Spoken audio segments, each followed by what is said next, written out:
College football's rivalry week is here. Fans are passionate and they often take it to the extreme. That they do. Yet they don't come close to what happened in Denver a century ago. Our Aaron Anderson has the story. 2.5 pounds of dynamite will get your attention. It's enough explosive to turn an SUV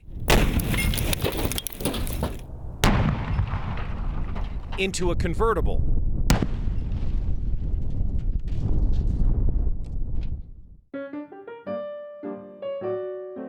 On a November morning in 1919, 4 similarly sized explosions put a charge into homecoming week at the University of Denver. According to the Denver Post, the shockwaves blew out windows on campus and startled students. Some of the damage is still visible today. That's the kind of crack that is indicated that something went like this. University architect Mark Rogers points out the pins and plates needed to wrench University Hall back into alignment. When you look at this building, you start to see that something had to be done to hold the building back together again.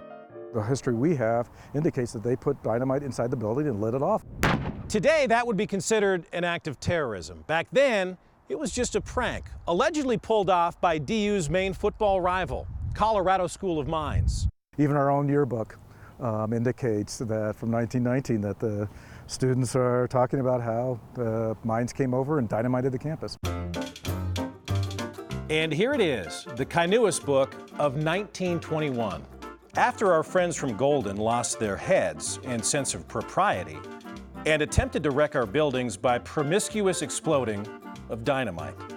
We don't talk a whole lot about that alleged incident. That doesn't mean Mines athletic director David Hansberg isn't familiar with the tale. Back then it was certainly clean fun, but I do think 20 sticks of dynamite is certainly, could be construed as excessive force. Excessive sums up what happened later that day. What was going on back at Mines when our students went back over there to get even. Well, at least to add decoration to a big giant M on the side of a hill. Big mistake. The Rocky Mountain News reported the group was captured, their heads shaved and branded with scarlet letters in silver nitrate, meaning those M's didn't come off for months. Like prisoners of war, they were paraded through town, along with a Denver Post reporter who'd been kidnapped for what Mines students considered slanderous coverage. If this sounds like the Wild West, keep in mind that 100 years ago, Denver was still considered to be the Wild West. So how do you explain this level of madness and mayhem? Chalk it up to school spirit.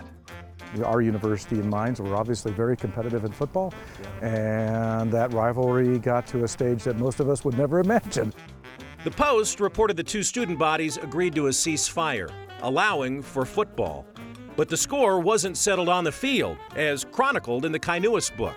The game was a dud. The day was cold, and the snow about 3 inches deep, and the game resulted in a scoreless tie. Less than 24 hours later, an explosion rocked Golden and destroyed a good chunk of the iconic M. I guess you could say this feud also ended in a tie. It certainly explains why there's barbed wire on Mount Zion. I told you this story would blow your mind.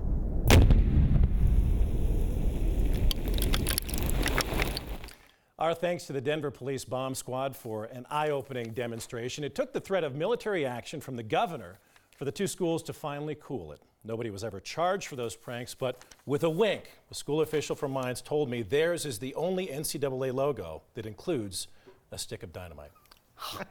That's wild. That's a wink. Isn't that something? That's crazy. It's crazy. And then scoreless tie. That's the best part, right? All Yeah, the that was action like was all off of the field. that for that? Yeah. Oh, What goodness. a great story. Thank you.